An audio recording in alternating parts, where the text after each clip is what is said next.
नमस्कार मंडळी. आज आपण सार्थ श्रीमद दासबोध दशक 10वे त्यातील समास 10व्याचे वाचन करणार आहोत.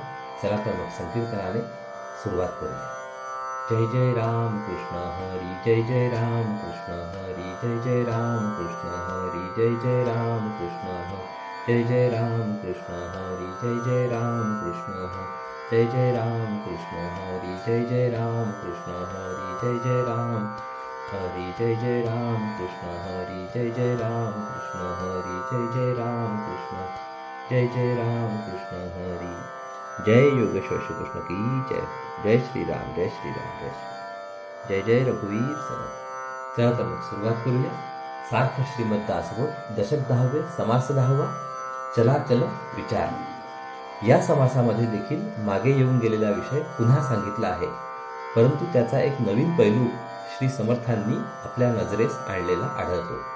शिवाय त्यांच्या सांगण्यामध्ये सदैव एक ताजेपणा असतो. त्याच्यामुळे वाचक विषय विवेचनाबरोबर सहज वाहत जातो.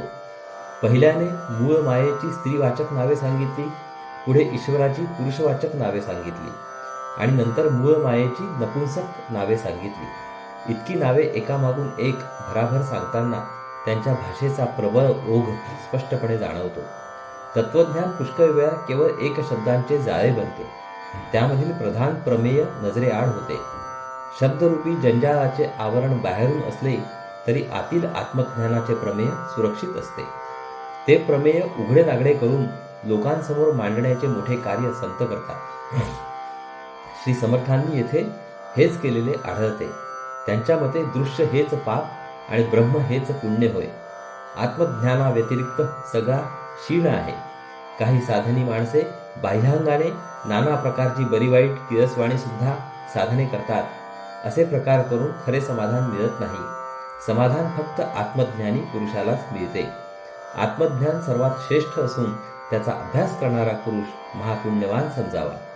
श्री समर्थ अखेर स्पष्ट सांगतात की माझा अनुभव हा असा आहे. प्रत्येकाने तसा अनुभव घ्यावा व धन्य व्हावे. चला तर मग आता ओवी वाचनाला सुरुवात करूया. सार्थ श्रीमद दासबोध दशक 10वे समास 10वा चळाचळ निरूपण. ब्रह्म आकाशासारखे आहे. त्यात जसा वायू निर्माण होतो तशी ब्रह्मामध्ये मूळ माया झाली. श्रीराम, जय जय रघुवीर समर्थ. गगनासारिखे ब्रह्मपोक, उदंड उंच अंतराळ, निगुण निर्मळ निश्चळ सदोदित. आकाश जसे पोकळ आहे आणि कल्पनातीत उंच अवकाश आहे, तसेच ब्रह्म पण आहे. परब्रह्म सदैव निर्मळ, निर्गुण, निर्मळ आणि निश्चळ असते. त्यास परमात्मा म्हणती आणिक नामे नेणो किती, परी ते जाणीजे आदि अंती जैसे तैसे. त्यास परमात्मा म्हणतात. त्याला आणखी किती नावे आहेत कोण जाणे. नावे कितीही असली तरी ते मात्र आदी आणि अंती अगदी जसेच्या तसेच असते. विस्तीर्ण पसरला पैस, भोवता दाटला अवकाश, भासची नाही निराभास जैसे तैसे. अशी कल्पना करावी की अतिशय मोठी जागा पसरली आहे. त्या जागेच्या भोवती आणखी खूप पोकळी पसरली आहे. अशा अनंत जागेवरून परब्रह्माची किंचित कल्पना येईल, पण त्यामध्ये एक फरक आहे. जागा इंद्रिय गोचर आहे, पोकळी मनाला भासते, परंतु ब्रह्माला वेगळेपणाने अनुभवता येत नाही. निराभास असणारे ब्रह्म केव्हाही अगदी जसेच्या तसेच राहते. चहूकडे पाताळ तळी, अंतची नाही अंतराळी, कल्पांतकाळी सर्व काळी संचलेंची असे. चारही दिशांना पाताळाच्या खाली आणि वर अंतराळाच्याही पलीकडे पसरलेल्या परब्रह्माला कसलाही विकार नाही. सर्व काळीच नव्हे तर कल्पांताच्या वेळी देखील ते अगदी जसेच्या तसेच भरून राहिलेले असते. ऐसे काही एक अचंचल, ते अचंचली भासे चंचल, त्यास नामेही पुष्कळ त्रिविधा प्रकारे.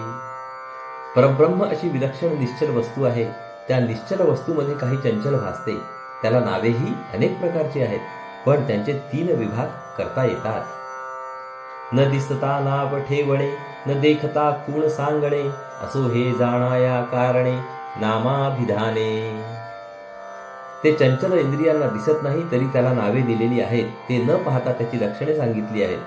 हे सगळे विचित्र आहे खरे, परंतु ते चंचल काय आहे याची कल्पना येण्यासाठी त्यास अनेक नावे देतात. मूळ माया काय आहे ही कल्पना अधिक स्पष्ट करतात. मूळ माया मूळ प्रकृती मूळ पुरुष ऐसे म्हणती, शिवशक्ती नामे किती नाना प्रकारे. निश्चल परब्रह्मामध्ये भासणाऱ्या चंचलाला मूळ माया मूळ प्रकृती मूळ पुरुष असे म्हणतात. त्यास शिवशक्ती हे एक नाव आहे. अशी अनेक नावे त्यास आहेत. परी जे नाम ठेविले जया, आधी ओळखावे तया, प्रचिती वीण कासया वल्गना करावी. परंतु आपण एखाद्या वस्तूला जेव्हा नाव देतो तेव्हा आधी तिला जाणतो. वस्तूचे ज्ञान नसताना उगीच शब्द वापरण्यात काही अर्थ नाही. रूपाची न धरिता सोये, नामा सरिसे भरंगो नये, प्रत्ययाविण गंगा होय अनुमान ज्ञाने. वस्तूंचे स्वरूप न कळता नुसत्या नावावरून उगाच कल्पना करीत बसू नये. वस्तू प्रत्यक्ष न पाहता तिच्याविषयी उगाच कल्पना करीत गेल्यास सगळाच गोंधळ होतो. निश्चळ गगनी चंचल वारा, वाजो लागला भरारा, परी त्या गगना आणि समीरा भेद आहे. निश्चळ आकाशामध्ये चंचल वारा वाहू लागला म्हणजे तो वेगळेपणाने अनुभवाला येतो. वारा आकाशातच उत्पन्न होतो व आकाशातच वावरतो, परंतु त्या दोघांमध्ये भेद आढळतो. तैसे निश्चळ परब्रह्म चंचल माया भासला भ्रम, त्या भ्रमाचा संभ्रम करू न दाऊ. त्याचप्रमाणे परब्रह्म निश्चल आहे. त्या निश्चलामध्ये चंचल माया निर्माण झाल्याचा भास होतो. माया निर्माण झाली असे वाटणे हा भ्रमच आहे. त्या भ्रमाचा विस्तार कसा आहे ते आता दाखवतो. जैसा गगनी चालिला पवन, तैसे निश्चली झाले चरण, इच्छा स्फूर्ती लक्षण स्फूर्ण रूप. आकाशामध्ये वारा जसा वाहतो तशी निश्चळ ब्रह्मामध्ये हालचाल झाली. ती हालचाल इच्छारूप स्फूर्तिरूप किंवा स्फुरण रूप असते. अहमपणे जाणीव झाली, तेची मूळ प्रकृती बोलिली, महाकारण काया रचली ब्रह्मांडीची. निर्विकार परब्रह्मास मी ब्रह्म आहे अशी स्वतःची जाणीव उत्पन्न झाली. या जाणीवेलाच मूळ प्रकृती असे म्हणतात. ब्रह्मांडाचा महाकारण देह रचला गेला. महामाया मूळ प्रकृती, कारण ते अव्याकृती, सूक्ष्म हिरण्य गर्भ म्हणती, विराट ते स्थूळ. महामाया ती मूळ प्रकृती होय, अव्याकृत तो कारण देह होय, हिरण्यगर्भ तो सूक्ष्म देह आणि विराट तो दृश्य किंवा स्थूल देह समजावा. ऐसे पंचीकरण शास्त्र प्रमये, ईश्वर तनु चतुष्टये, म्हणून हे बोलणे होय जाणीव मूळ माया. शास्त्रांमध्ये सिद्धांत रूपाने जे पंचीकरण सांगितले आहे त्याप्रमाणे ईश्वराचे हे 4 देह आहेत, म्हणून मूळ मायेमध्ये जाणीव आहे असे म्हणावे लागते. पिंडाचे 4 देह, स्थूल, सूक्ष्म, कारण व महाकारण. ब्रह्मांडाचे 4 देह, विराट, हिरण्यगर्भ, अव्याकृत आणि मूळ माया. मूळ मायेला महामाया किंवा मूळ प्रकृती सुद्धा म्हणतात. ज्याप्रमाणे पिंडाच्या 4ही देहांमध्ये जाणीव अखंडपणे ओवलेली असते, त्याचप्रमाणे ब्रह्मांडाच्या 4ही देहांमध्ये जाणीव अनस्यूतपणे गोवलेली आहे. मूळ मायेमधील जी जाणीव तोच ईश्वर होय. त्या ईश्वराची पुल्लिंगी नावे आता ऐका. परमात्मा परमेश्वरू, परेश ज्ञान घन ईश्वरू, जगदीश जगदात्मा जगदेश्वरू पुरुष नामे. परमात्मा परमेश्वर परेश ज्ञानघन ईश्वर जगदीश जगदात्मा जगदीश्वर अशी त्याची पुरुषवाचक नावे आहेत. सत्तारूप ज्ञान स्वरूप प्रकाश रूप ज्योती रूप कारण रूप चिद्रूप शुद्ध सूक्ष्म अलिप्त. सत्तारूप, ज्ञानस्वरूप, प्रकाशरूप, ज्योतिरूप, कारणरूप, चिद्रूप, शुद्ध सूक्ष्म अलिप्त. आत्मा, अंतरात्मा, विश्वात्मा, द्रष्टा साक्षी सर्वात्मा, क्षेत्रज्ञ शिवात्मा जीवात्मा, देही कुटस्थ बोलिजे. आत्मा, अंतरात्मा, विश्वात्मा, द्रष्टा, साक्षी, सर्वात्मा, क्षेत्रज्ञ, शिवात्मा, जीवात्मा, देही आणि कुटस्थ असेही त्याला म्हणतात. इंद्रात्मा, ब्रह्मात्मा, हरिहरात्मा, येमात्मा, धर्मात्मा, नैऋत्यात्मा, वरुण वायो कुबेरात्मा ऋषिदेव मुनी धरता. इंद्रात्मा, ब्रह्मात्मा, हरिहरात्मा, यमात्मा, धर्मात्मा, नैऋत्यात्मा, वरुण वायू कुबेरात्मा, ऋषिदेव मुनीधर्ता अशी देखील त्यास नावे आहेत. गणगंधर्व विद्याधर यक्ष किन्नर नारद तुंबर सर्व लोकांचे अंतर तो सर्वांतरात्मा बोलिजे. पण गण, गंधर्व, विद्याधर, यक्ष, किन्नर, नारद, तुंबर यांचा आणि सर्व लोकांचा जो अंतर्यामी त्यास सर्वांतरात्मा म्हणतात. चंद्र सूर्य तारा मंडळे भूमंडळे मेघमंडळे 21 स्वर्गे सप्तपाताळे अंतरात्माच वर्तवी. चंद्र सूर्य तारामंडले भूमंडले मेघमंडले 21 स्वर्ग आणि 7 पाताळे या सगळ्यांना अंतरात्माच चालवतो. मूळ मायेची पुरुषवाचक नावे सांगून झाली. आता तिचीच स्त्रीवाचक नावे ऐका. गुप्तवल्ली पाल्हाळली तिची पुरुष नामे घेतली आता स्त्री नामे ऐकिली पाहिजे श्रोती. मूळ माया हीच कोणी एक गुप्त वेली आहे. ती भरमसाठ फोकावली. तिला दिलेली पुरुषवाचक नावे सांगून झाली. आता तिला दिलेली स्त्रीवाचक नावे ऐकावी. मूळ माया जगदेश्वरी परमविद्या परमेश्वरी विश्ववंद्या विश्वेश्वरी त्रैलोक्य जननी. मूळ माया जगदीश्वरी परमविद्या परमेश्वरी विश्ववंद्या विश्वेश्वरी त्रैलोक्य जननी. अंतर्हेतू अंतर्कळा मौन्य गर्भ जाणीव कळा चपळ जगज्योती जीवन कळा परा पश्यंती मध्यमा. अंतर्हेतू अंतर्कळा मौन गर्भा जाणीव कळा चपला जगज्योती जीवन कळा परा पश्यंती मध्यमा. युक्तिबुद्धी मती धारणा सावधानता नाना चालना भूत भविष्य वर्तमाना उकलून दावी. युक्ती बुद्धी मती धारणा सावधानता अनेक प्रकारची शोधक बुद्धी भूत भविष्य वर्तमान उलगडून दाखविणारी शक्ती. जागृती स्वप्न सुषुप्ती जाणे तुर्या ताटस्था अवस्था जाणे सुख दुःख सकळ जाणे मानापमान. जागृती स्वप्न व सुषुप्ती या अवस्था ती जाणते. तुर्या व तटस्थ अवस्था ती जाणते. सुख दुःख व मानापमान हे सर्व ती जाणते. ते परम कठीण कृपाळू ते परम कोमल स्नेहाळू ते परम क्रोधी लोभाळू मर्यादे वेगळी. ती अति कठोर आहे व अति कृपाळू आहे. ती अत्यंत कोमल आणि प्रेमळ आहे. ती अतिशय रागीट आहे व कमालीची मायाळू आहे. शांती क्षमा विरक्ती भक्ती अध्यात्म विद्या सायोज्य मुक्ती विचारणा सहज स्थिती जयेचेनी. शांती क्षमा विरक्ती भक्ती अध्यात्म विद्या सायुज्य मुक्ती सूक्ष्म विचार करण्याची शक्ती आणि सहज स्थिती तिच्या कृपेने पदरी पडतात. यानंतर मूळ मायेची नपुसकलिंगी नामे सांगतात. पूर्वी पुरुष नामे बोलिली उपरी स्त्री नामे निरोपिली आता नपुषक नामे ऐकिली पाहिजे चंचळाची. प्रथम पुरुषवाचक नावे सांगितली मग स्त्रीवाचक नावे सांगितली. आता त्या चंचळाची मूळ मायेची नपुंसक नावे ऐकावी. जाणणे अंतःकरण चित्त श्रवण मनन चैतन्य जीवित येते जाते सुचित होऊ न पहा.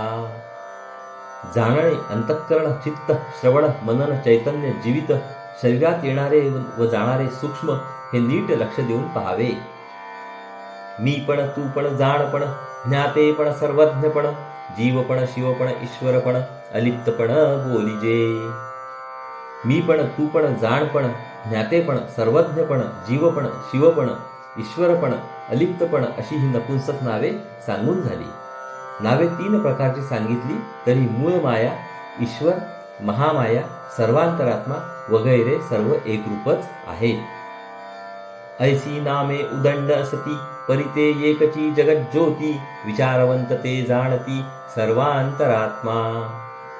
आतापर्यंत सांगितली अशी नावे खूप असली तरी मूळ जगज्योती एकच आहे.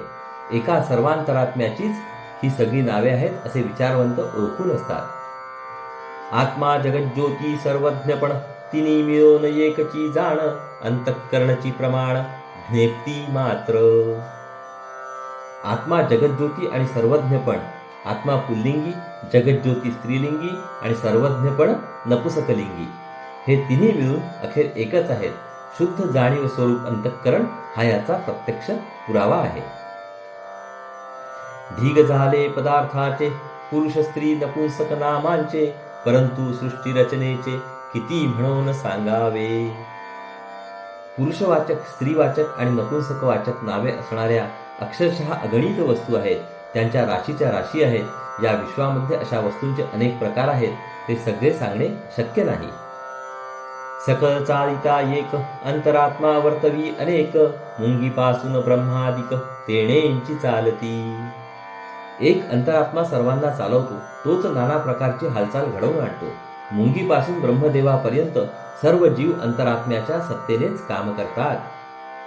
तो अंतरात्मा आहे कैसा, प्रस्तुत ओळखाना आमासा, नाना प्रकारींचा तमासा येथेंची आहे.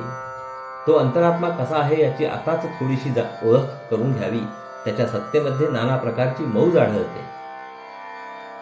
तो कळतो परी दिसेना, प्रचित येते परिभासेना, शरीरी असे परिवसेना येके ठाई. तो आहे असे कळते पण तो दिसत नाही.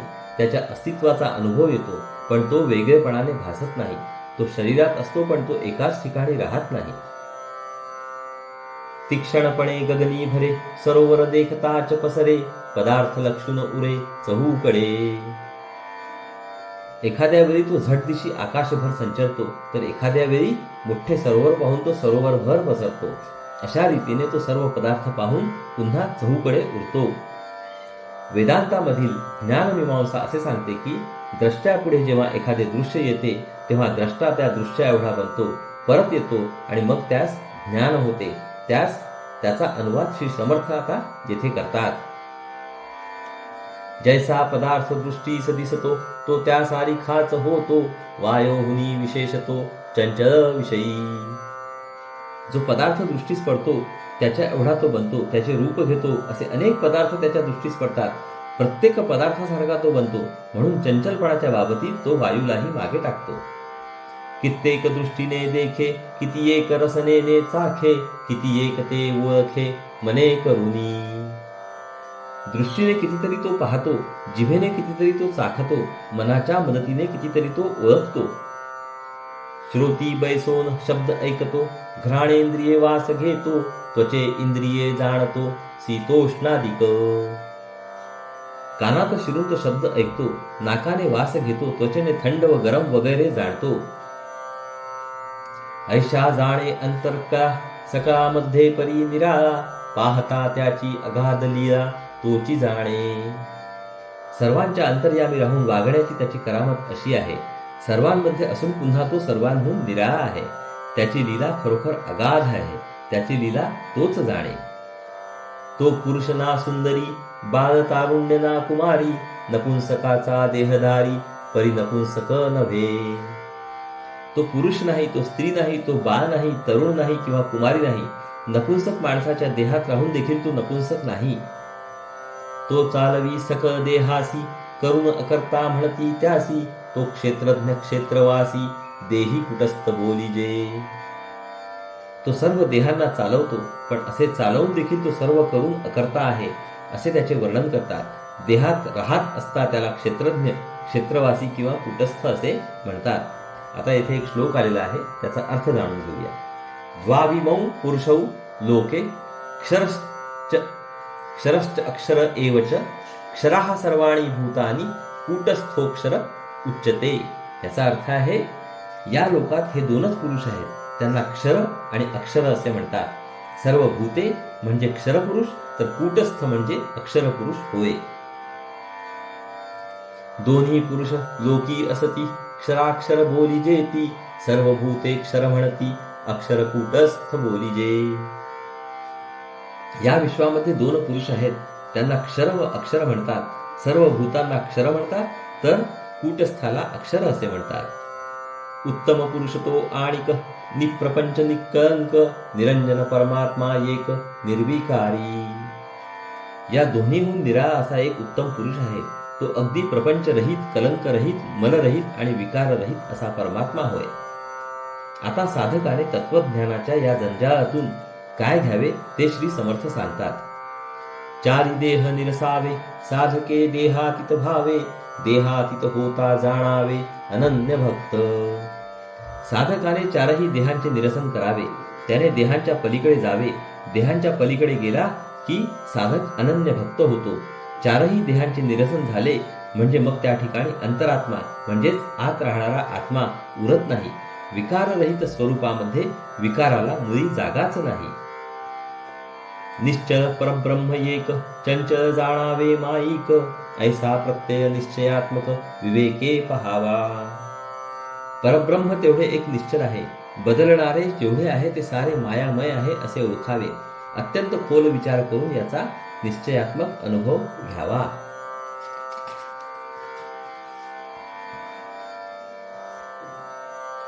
येथे बहुत न लगे खळखळ, एक चंचल एक निश्चळ, शाश्वत कोणते केवळ ज्ञाने ओळखावे.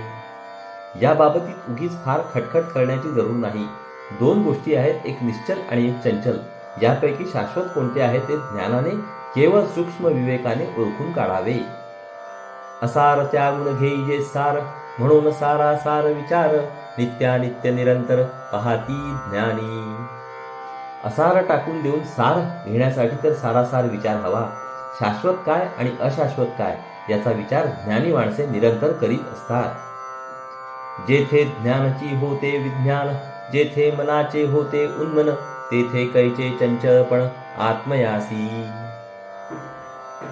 निधिध्यासाच्या ज्ञानाचे जेव्हा विज्ञान होते म्हणजे प्रत्यक्ष अनुभवात रूपांतर होते, त्याचप्रमाणे जेव्हा मनाचे मनपण जाऊन ते उन्मन बनते, त्या अवस्थेमध्ये पूर्वीप्रमाणे अंतरात्म्याचे चंचलपण शिल्लक उरत नाही. सांगणो वांगणीचे काम नव्हे, आपुल्या अनुभवे जाणावे, प्रत्यया विणसिणावे तेची पाप. मी हे जे बोलतो आहे ते सांगी वांगीचे काम नाही. आपण स्वतः अनुभव घेऊन हे जाणायचे आहे. अनुभव वाचून तक्रार करणे हे खरोखर पाप आहे. आता श्री समर्थ पाप व पुण्य यांच्या व्याख्या सांगतात. सत्या एवढे सुकृत नाही, असत्या एवढे पाप नाही, प्रचिती विण कोठेची नाही समाधान. सत्या एवढे पुण्य नाही, असत्या एवढे पाप नाही, अनुभवाशिवाय समाधान मिळणे शक्य नाही.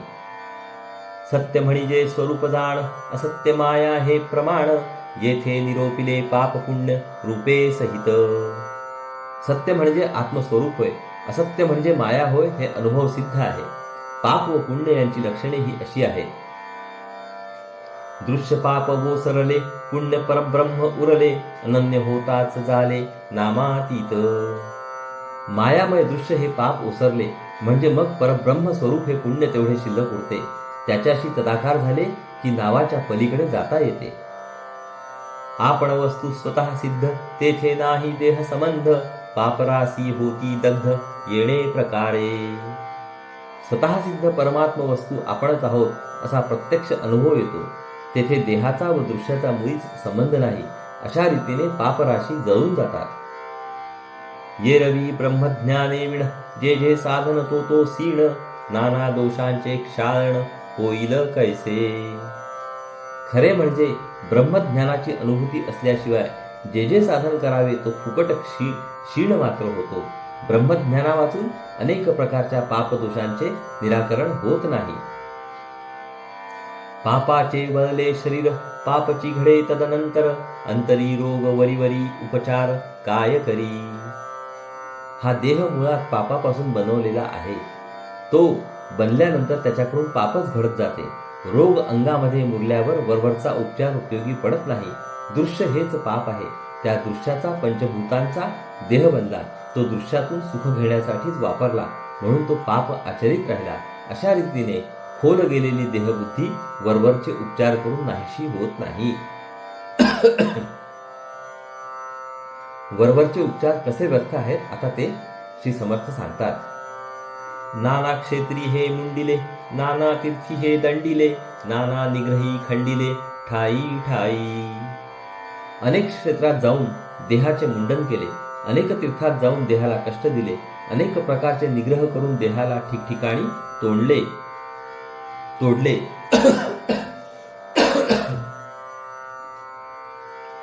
नाना मृतिकेने घासिले, अथवा तप्त मुद्रेने लासिले, जरी हे वरी वरी तासिले तरी शुद्ध नव्हे.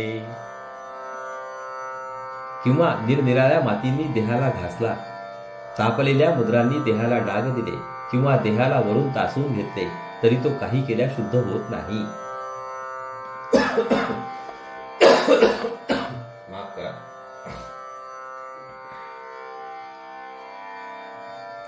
सणाचे गोळे गिळले, गोमूत्राचे मोघे घेतले, माळा रुद्राक्ष घातले काष्ठमणी. शेणाचे किंवा गोमयाचे गोळे गिळले, गोमूत्राचे हंडे पिऊन टाकले, माळा रुद्राक्ष किंवा तुळशी काष्ठाचे मणी गळ्यात घातले. वेशवरीवरी केला परी अंतरी दोष भरला, त्या दोषाच्या दहनाला आत्मज्ञान पाहिजे. वरून वेश अगदी बदलला, हे असे सारे उपचार केले तरी ते वरवरचे ठरतात. आतमध्ये दोष भरलेला आहे, त्यास त्यांचा धक्का लागत नाही. आतमध्ये असणाऱ्या त्या दोषाच्या दहनाला आत्मज्ञानच जरूर आहे. नाना व्रते नाना दाने, नाना योग तीर्थाटणे, सर्वाहुनी कोटी गुणे, महिमा आत्मज्ञानाचा. सगळी व्रते दाने योगायोग, योगा या तीर्थाटने या सगळ्याहून आत्मज्ञानाचा महिमा कोटीपटीने जास्त आहे. आत्मज्ञान पाहे सदा, त्याच्या पुण्यास नाही मर्यादा, दुष्टपातकाची बाधा निरसोन गेली. जो सदैव आत्मज्ञान संपन्न आहे त्याच्या पुण्याला काही मर्यादाच नाही. देहबुद्धीच्या दुष्ट पापाची जी बाधा झालेली होती ती नाहीशी होऊन जाते. वेदशास्त्री सत्य स्वरूप, तेची ज्ञानियांचे रूप, पुण्य झाले अमूप, सुकृते सीमा सांडिली. वेदशास्त्रांमध्ये सत्य स्वरूपाचे म्हणजेच परमात्म स्वरूपाचे जे वर्णन केलेले आहे ते ज्ञानी पुरुषाचे रूप असते. त्याच्या अंगी प्रचंड पुण्य साठते, त्याच्यापाशी अमर्याद सुकृत आढळते. या प्रचितीच्या गोष्टी प्रचित पाहावी आत्मदृष्टी, प्रचिती वेगळे कष्टी होऊच नये. या गोष्टी अनुभवाच्या आहेत. स्वस्वरूपाचा अनुभव घेऊन याची प्रचिती पाहावी. अनुभव घेतल्यापासून उगीच दुःखी होऊ नये. आगाये प्रचितीचे लोक हो, प्रचित नसता अवघा शोक हो, रघुनाथ कृपेने राहो प्रत्यय निश्चयाचा. अहो, प्रचिती यावी असे वाटणाऱ्या लोकांनो, प्रचिती घेण्याचा प्रयत्न करा. प्रचिती नसेल तर सगळे दुःखच आहे. म्हणून मी प्रार्थना करतो की रामराया तुझ्या कृपेने प्रचिती घेण्याचा लोकांचा निश्चय कायम टिकू दे. इति श्री दासबोधे गुरुशिष्य संवादे चराचर निरूपण नाम समास 10वा. तर श्रोते हो, अशा रीतीने आपले येथे दशक 10वे, त्यातील समास 10वा म्हणजे पूर्ण दशक 10वे चे वाचन संपूर्ण झालेले आहे. हरिओम तत्सत, हरिओम तत्सत, हरिओम तत्सत.